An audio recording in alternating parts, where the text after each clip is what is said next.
আৰু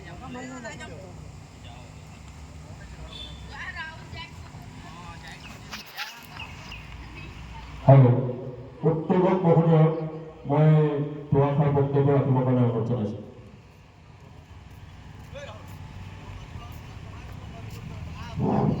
যদিও আজি অষ্টাদশ প্ৰতিষ্ঠা দিৱসৰ ভাৰতৰ কাৰ্যসূচীৰ শুভ মুহূৰ্তত উপস্থিত থকা মোৰ নিৰ্যাতিত বন্ধু-বান্ধৱীসকল, মোৰ জ্যেষ্ঠসকল, কনিষ্ঠসকল, জয়তে মই আপোনালোক সকলোলৈকে সংগ্ৰামী শুভেচ্ছা আৰু আন্তৰিক কৃতজ্ঞতা জ্ঞাপন কৰিছোঁ।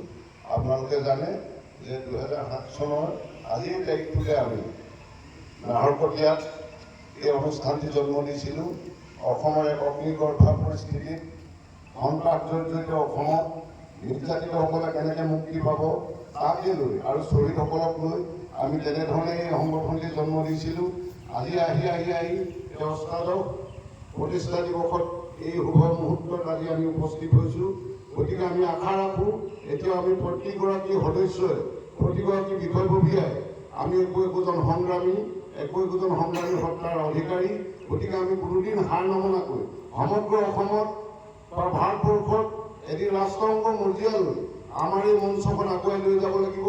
যে বিগত দিনত 1979 চনৰ পৰা 2010 চনলৈকে আলফাই আলোচনাৰ পৰ্যায়লৈ যোৱাৰ তাৰ পাছৰ পৰ্যায়টো আমাৰ অসমীয়া ৰাইজৰ ওপৰত খিলঞ্জীয়া থলুৱা জাতি জনগোষ্ঠীৰ ওপৰত সেনাবাহিনী ভাৰত ৰাষ্ট্ৰৰ নিৰ্মম অত্যাচাৰ চলিছিল, আজিও চলি আছে সৰু সুৰাকৈ ঠায়ে ঠায়ে।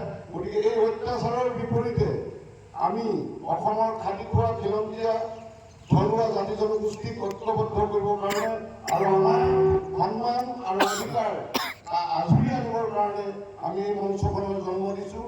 গতিকে মই আশা ৰাখোঁ আজি সভাপতি পদৰ পৰা মই আপোনালোকক আহ্বান জনাইছোঁ, গুহাৰি জনাইছোঁ যাতে আমি প্ৰতিগৰাকীয়ে একোজন বীৰ সৈনিক আৰু বীৰ যোদ্ধা হিচাপে আগন্তুক অসমৰ খিলঞ্জীয়া থলুৱা জাতি জনগোষ্ঠী